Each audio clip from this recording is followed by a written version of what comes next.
Hoy vamos a ver algo que está cambiando las reglas del juego. Hablamos de la increíble transformación de Bitcoin, que ha pasado de ser, un activo casi de nicho para especuladores a ser una pieza clave en el tablero de las finanzas mundiales y de los gobiernos. Y ojo, que esto no es un cambio lento, es una transformación a toda velocidad que podría redefinir por completo las reglas del poder económico tal y como las conocemos.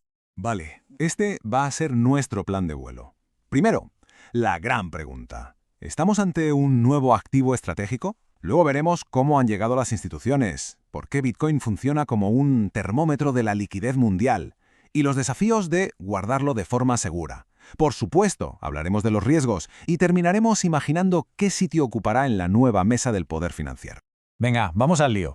Empezamos con esa pregunta que lo está poniendo todo patas arriba, una que la verdad hasta hace nada era casi un tabú en los círculos de poder. Y aquí la tenemos, la idea que lo puede cambiar absolutamente todo. ¿Podría un país, una superpotencia, empezar a acumular Bitcoin como una reserva estratégica? O sea, al mismo nivel que el oro. Y esto ya no es una charla de café, es el debate que está sobre la mesa, a puerta cerrada. Y la clave es por qué se centran en Bitcoin, por su descentralización real. A diferencia de otras criptos, aquí no hay una fundación o una empresa a la que un gobierno pueda llamar y presionar. Eso lo convierte en un ancla neutral, algo único en el mundo. Y que quede claro, esto no va de especulación. Fijaos en esta frase porque es que lo resume a la perfección. El mismo gobierno que durante años confiscaba Bitcoin y lo malvendía, ahora está pensando en guardarlo como un tesoro, como una reserva estratégica. Este giro de 180 grados en la mentalidad es, de verdad, el motor de todo lo que está pasando. La pregunta es, ¿y por qué ahora? ¿Qué ha cambiado? Pues la respuesta es bastante clara. Por un lado, el ecosistema ya es adulto. Y por otro, los pesos pesados, las grandes instituciones, por fin han decidido entrar a jugar. Me encanta esta analogía porque es que es tal cual. Lo que antes era el salvaje oeste, un territorio sin ley para aventureros, ahora es una ciudad hecha y derecha, una metrópolis financiera, con sus carreteras, sus puentes y sus leyes. Y claro, esas carreteras son los productos regulados y esas leyes son los custodios fiables. Es precisamente toda esta infraestructura la que ha hecho que el gran capital diga, vale, ahora sí me siento seguro para entrar. Pero lo que es de locos es la velocidad a la que ha pasado todo. Fijaos en esta cronología. Pasamos de los primeros futuros allá por 2017 a una auténtica avalancha de hitos regulatorios en 2024 y 2025. ETFs aprobados en Estados Unidos, la regulación MiCA en Europa. Cada uno de estos puntos es, en esencia, una nueva autopista de entrada, bien pavimentada y segura para que entre el dinero de las instituciones. Y los números, los números hablan por sí solos. Casi un 70% de los inversores institucionales ya ha invertido o piensa hacerlo en productos de Bitcoin. Casi un 70%.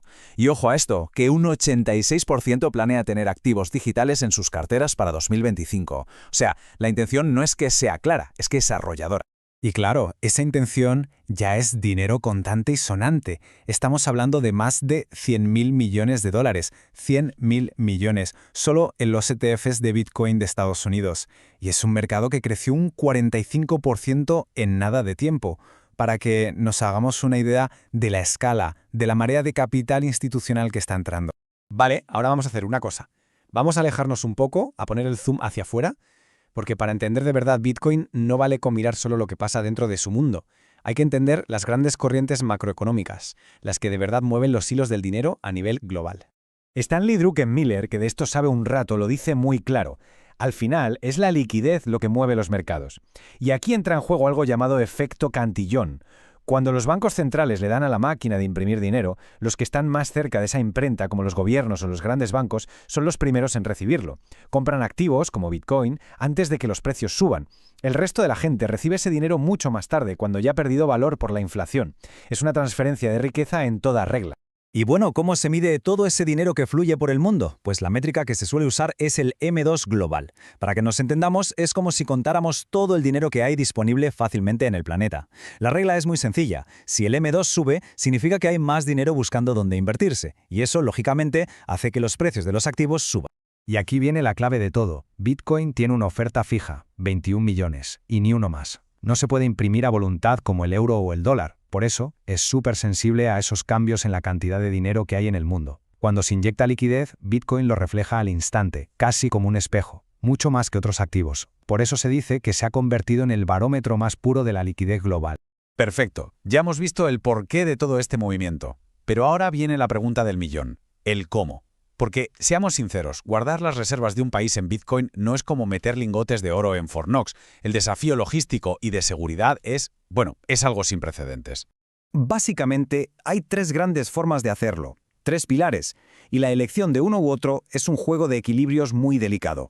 Hay que ponderar entre tener el control absoluto, distribuir la seguridad para no tener un único punto débil y la pura comodidad operativa. Los 2 primeros son lo que llamamos autocustodia. El primero, firma única o single sig, es el control total. La frase famosa, tus llaves, tus Bitcoin. El problema es que también es tu responsabilidad total. Si pierdes esa única llave, lo pierdes todo. Un punto único de fallo.